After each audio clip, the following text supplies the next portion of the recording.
Why would they mow down all these people? You can't let everyone in. So they killed them? Dead people don't get infected. It's kind of shitty. The Last of Us really has been a story of contrast. It's some pretty dark themes, but they're juxtaposed against an aesthetic that we find very beautiful. That contrast is visual, but it's also in the environment. The world we decided was actually its own character. What happens 20 years after the fall of man when no one's taking care of anything? There's something really pretty about nature reclaiming its domain once we are gone.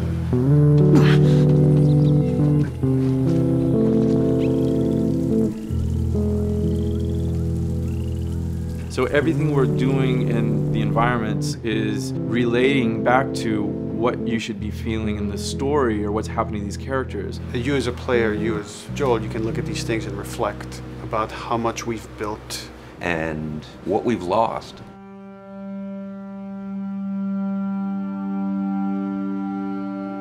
You get to see hints of civilization that used to be.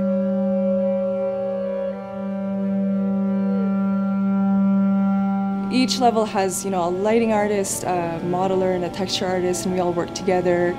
This was the block mesh that they gave me, and it's at the interior of a building.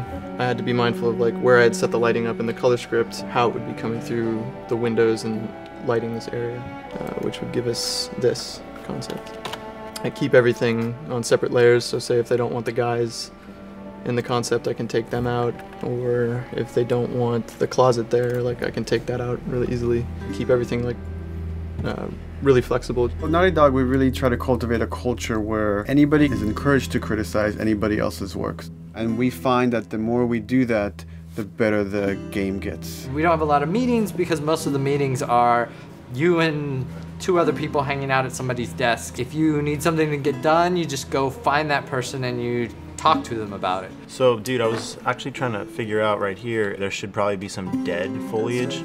It might be cool to see some of the dead stuff around the edges of the green or even spilling out into the street. Maybe what we do is, in some of these areas, we use it as a transition from the actual concrete up to the side of the building. So they're almost sitting on top of a bed of dead foliage, that really rich kind of orangey brown color. Sienna or something would be nice. Something real cheddary. That's how you know you're done. The end product often ends up being stronger because that bouncing back off somebody else gives you a result that maybe you wouldn't have even thought of in the first place.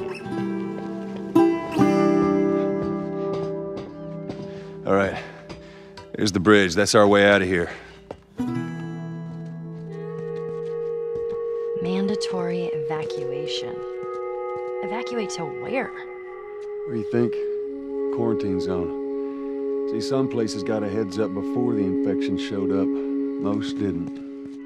We consciously take in consideration lighting in the beginning. I've never ever focused so much on lighting and how much sensitivity there is to that here.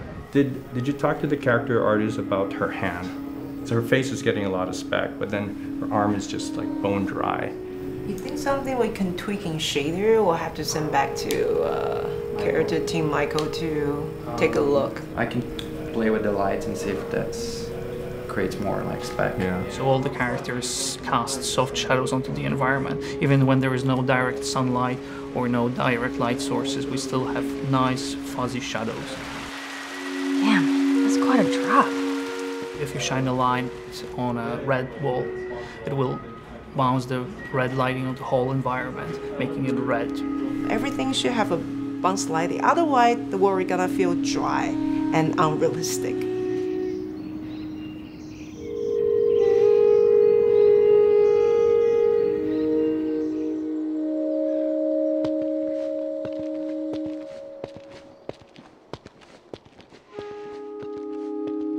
Once I finish the concept, they take it at 3D artists and lighters, VisFX guys, and they'll bring it into the game engine. They got the same sign, all the foliage, lighting. That's how it kind of translates from the color script to the finished game that you play. This way.